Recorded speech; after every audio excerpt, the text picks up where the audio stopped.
High আফসোস, আজকে আমরা মুসলমান হয়ে জানি না যে রজব মাসের কি ফজিলত রয়েছে।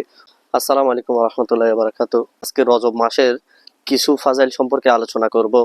তো অবশ্যই ধৈর্য সহকারে ভিডিওটা দেখবেন ইনশাআল্লাহ। আজকের ভিডিওতে আমি আলোচনা করব রজব মাসে একটি রোজা রাখলে কি ফজিলত রয়েছে। দেখেন, আমরা মুসলমান, যেই রজব মাসকে আল্লাহ রাসূল সাল্লাল্লাহু আলাইহি সাল্লাম বলেছে রজব মাস হচ্ছে আল্লাহর মাস। তো আল্লাহর মাস মানে এই মাসের মধ্যে নিশ্চয়ই স্পেশালিস্ট কিছু রয়েছে যেটা আমি আপনি জানি না। তো এই বিষয়ে আজকে আপনাদের সাথে আমি শেয়ার করব। যদি আপনারা ধৈর্য সহকারে ভিডিওটা দেখতে পারেন, অবশ্যই আপনাদের দুনিয়াতেও কল্যাণ হবে, আখিরাতেও কল্যাণ হবে। হযরতে সৈয়দতুনা আনাস বিন মালিক রাদিয়াল্লাহু আনহু থেকে তিনি ইরশাদ করেন, রাসূল পাক সাল্লাল্লাহু আলাইহি সাল্লাম ইরশাদ করেছেন যে জান্নাতে একটি নহর রয়েছে, যে নহরের নাম হচ্ছে রজব, আর সেটার পানি দুধের চেয়ে সাদা আর মধুর চেয়ে মিষ্টি হবে। সুবহানাল্লাহ, সুবহানাল্লাহ, কেমন হবে সেই পানি আর সেই স্বাদটা। প্রিয় ভাই, রাসূল পাক সাল্লাল্লাহু আলাইহি সাল্লাম ইরশাদ করেন যে ওই পানি তাকে পান করানো হবে যে রজব মাসে রোজা রাখবে। সুবহানাল্লাহ, সুবহানাল্লাহ। প্রিয় ভাই, কতই না সুবর্ণ সুযোগ।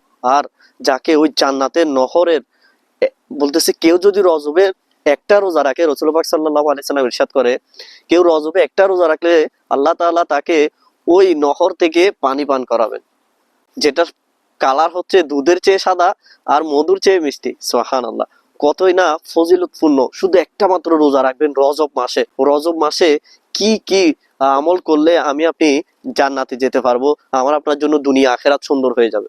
প্রিয় ভাই, আপনাদের সাথে সবসময় শেয়ার করব যে 12 মাসের কি ফজিলত রয়েছে। 12 মাসের বিভিন্ন আমল সম্পর্কে আমি আপনাদের সাথে শেয়ার করব। তো অবশ্যই এরকম গুরুত্বপূর্ণ ভিডিও পেতে আমার পাশে থাকবেন।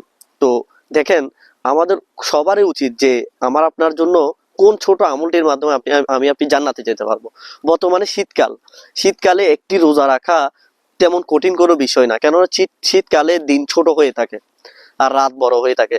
তাই আপনি রোজা রাখলে দিনটা দ্রুত ফুরিয়ে যায়, যেহেতু দিন ছোট।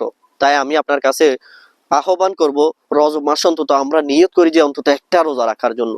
একটা রোজা রাখার মাধ্যমে আমি আপনি যদি জান্নাতে ওই নহরের পানি পান করতে পারি, তাহলে আশা করি আমি আপনি কখনোই জান্নাতে জাহান্নামে যাব না। তো আল্লাহ পাক আমাদের সবাইকে রজব মাসকে সম্মান করার, রজব মাসে বেশি বেশি রোজা রাখার, আমল করার তৌফিক দান করুক।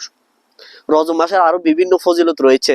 সেটার মধ্যে আরেকটা ফজিলত হচ্ছে যে রজবের প্রথম রোজা হচ্ছে 3 বছরের গুনাহের কাফফারা, আর রজবের দ্বিতীয় রোজা হচ্ছে 2 বছরের গুনাহের কাফফারা, আর 3 নাম্বার রোজা হচ্ছে 1 বছরের গুনাহের কাফফারা। এরপরে এক একটা আপনার রোজা এক এক ফজিলত রয়েছে। সারা মাস রোজা রাখার ফজিলত রয়েছে। প্রিয় ভাই, আসুন আমরাও রোজা রাখার অভ্যাস করি। ইনশাআল্লাহ নিজের স্বাস্থ্য ভালো থাকবে, আখিরাতে সম্বল অর্জন করতে পারবো, দুনিয়াবি সুস্বাস্থ্য মিলবে। রোজা রাখার মাধ্যমে কিন্তু আমার আপনার সুস্বাস্থ্য মিলে, যেটা আমার আপনার শরীর ভালো রাখার দিক দিয়ে আমাদেরকে সাপোর্ট দেয়। তাই আসুন আমরা রোজা রাখার নিয়ত করি এবং এই দাওয়াতটি অন্য মুসলমান ভাইয়ের নিকট পৌঁছে দিই, যেন সেও আমল করতে পারে। আর সেটা আপনি চাইলে ভিডিওটা শেয়ার করার মাধ্যমে করতে পারেন। আসসালামু আলাইকুম ওয়া রাহমাতুল্লাহ।